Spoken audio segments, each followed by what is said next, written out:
nakuha niya ang puso ko. So, ayun. And Prince Charming eh. Kasi kitang-kita yung sweetness ninyo and nandyan nga kayo sa Canada. Gusto ko lang talaga malaman, Nico and Christine, official na ba to? Official na ba kayo? Wait, naglag. Are you there, Kim? Hello? Hello, Kim, Nico? Signal. Na, Nico. ano, Pero for a minute, naniwala ako na naglag ako, ha? no, King, it was No joke, So- dog. Yeah, official. I mean, yes, official, yeah. Okay. Ayan. Official. Bakit Pero ako- di ba, parang over a year, dumaan kayo sa dating stage and getting to know each other. Mhm. Oh, yes. And hindi naging madali for both of us. Kasi ako, to be honest, Kim, hindi ako nag-entertain ng mga guys even before since napunta ako sa Manila. Kasi sobrang focus talaga ako sa work, sa dreams ko, sa mga gusto kong ma-achieve sa life, and focus din ako sa family ko. So parang yung love ko, mas binibigay ko sa family ko instead of like entertaining boys or Mhm. guys. But then, nakuha niya ang puso ko. So, ayun. And Prince Charming eh. Dumating si Prince Charming. Si Di Mr. ba? Oo naman. Hello, Nico Loco na yan. Pero bilang nasabi mo nga, di ba, Christine, na dumating si Nico. And iba yung priorities mo before, pero nung dumating siya, 'di ba, talagang naradar mo siya. Ano yung nagustuhan niyo sa isa't isa? Unahin na kita, Christine. Kasi iba yung ngiti mo talaga, Christine. Go, sorry. But, ano. Dati family ko lang yung priorities ko. Now, dumagdag pa siya. So, wala. Ang dami na. Joke. Actually, first na nagustuhan ko sa kanya, sobrang bait niya, sobrang open person siya, and palagi niya ako naiintindihan sa lahat ng mga bagay. Palagi niya akong binibigyan ng advices since mas ahead siya sa akin. Ang dami niyang experience sa life, which is ang dami ko rin na-experience sa life. But then, binibigyan pa niya ako ng mga advices kung ano yung dapat gawin. Palagi niya akong ginaguide, palagi yan. And before, to be honest, Kim, sobrang extrovert.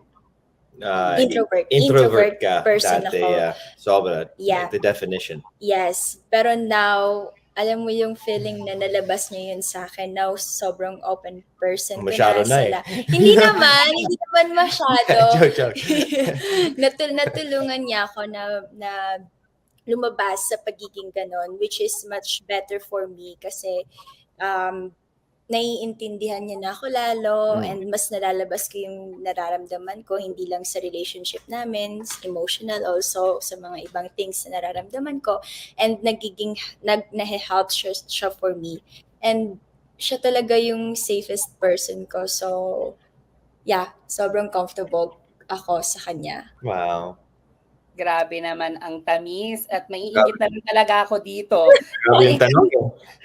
Ikaw naman, Nico, ano yung nagustuhan mo kay Christine? Marami, actually. Sa unang-una, was just how kind she was in the way she talked. Kasi na-meet ko siya sa isang Zoom. It was an online show for It's Showtime, and we were promoting our sariling films. And anyways, nakita ko siya sa backstage ng Zoom, and I think she was briefing with the director. And I just really liked how she talked. Sobrang polite, sobrang kind, sobrang courteous.